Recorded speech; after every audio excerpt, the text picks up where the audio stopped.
Assalamualaikum semuanya assalamualaikum. Balik lagi sama Kak Nabella di channel Female Studio.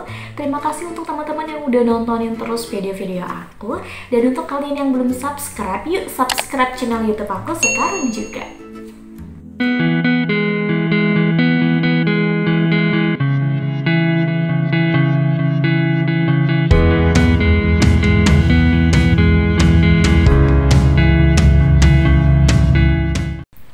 Oke Sobat Female, hari ini aku akan bahas satu gangguan tidur yang bener-bener nyebelin banget. Bahkan kalau kita udah ngalamin ini, kita tuh kayak auto bertanya-tanya sama diri sendiri, emang aku sebelum tidur tuh ngapain sih? Kok bisa kayak gini sih? Gitu kan.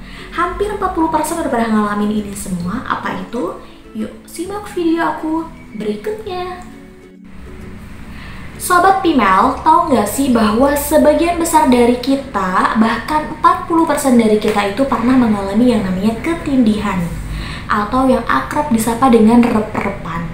Nah, rep-repan ini terjadi saat kita tidur, kita tuh seolah-olah kayak nggak bisa menggerakkan badan kita, nggak bisa membuka mata kita, nggak bisa mendengar suara-suara dari luar, bahkan kita sulit banget buat ngomong.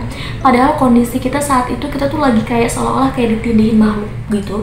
Banyak yang mengaitkan ketindihan ini dengan hal-hal mistik gitu kan. Sebenarnya kalau kita ketindihan itu, kita itu lagi ngapain sih, dan apa yang menyebabkan kita ketindihan, bagaimana proses ketindihan bisa terjadi, bagaimana solusinya. Hari ini aku akan bahas tuntas. Untuk itu teman-teman, jangan di skip video aku karena ini akan bermanfaat banget untuk kita semua. Terus gimana sih Bel solusinya agar kita tidak terjadi rep-repan? Kalau posisinya terjadi sama teman kita bisa bangunin dia. Karena kalau orang rep-repan itu jangan sampai dibiarin aja gitu, kita sadarin, kita bangunin. Nah, kalau ternyata si rep-repan itu terjadinya sama diri kita sendiri, itu kita jangan panik, jangan berusaha melawan si rep-repan itu. Kalian tuh berusaha kayak gerakin jempol kaki kalian,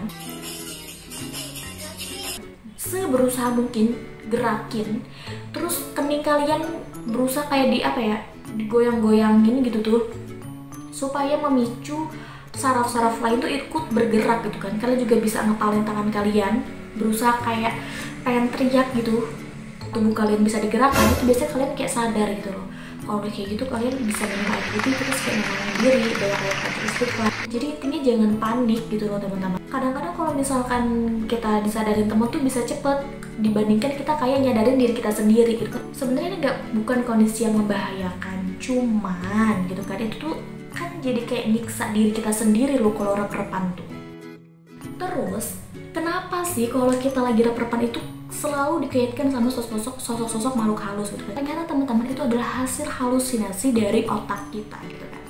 Sama seperti hal yang mabuk kemarin, ada ketidaksinkronan antara saraf otak dengan saraf-saraf lainnya. Kalau saraf otak itu kan merekam kita lagi dalam keadaan REM, lagi dalam keadaan pules gitu kan. Dimana kalau kita lagi dalam keadaan REM itu, kondisi pules itu otomatis beberapa otot bagian tubuh itu nggak bisa digerakkan. Tapi pada saat rep-repan terpaksa kita harus cepet-cepet bangun kan. Akhirnya terjadilah shock dan terjadi yang namanya ketidaksinkronan, kebingungan otak kita gitu kan, merekam kejadian tersebut gitu kan.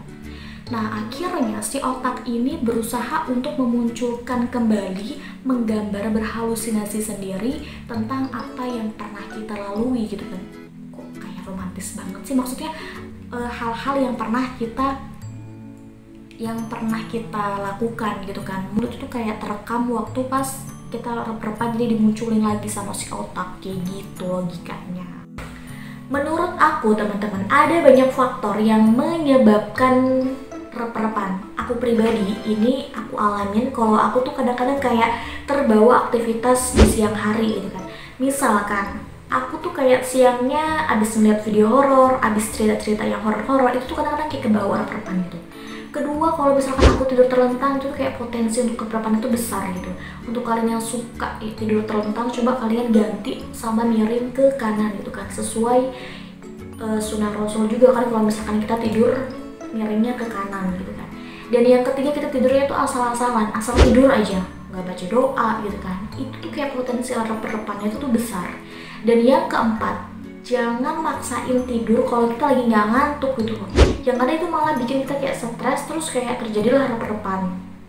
Kalau misalkan orang yang suka rep-repan, itu biasanya cobalah kalian tuh kayak melelahkan diri kalian supaya waktu pas malam tuh kalian tuh kayak dalam keadaan yang udah lelah, udah capek, terus akhirnya tidur pules gitu, nggak kebangun-bangun gitu. Mungkin kita dan yang kelima, mungkin kita dalam keadaan stres, banyak pikiran, itu juga bisa memicu yang namanya rep-repan.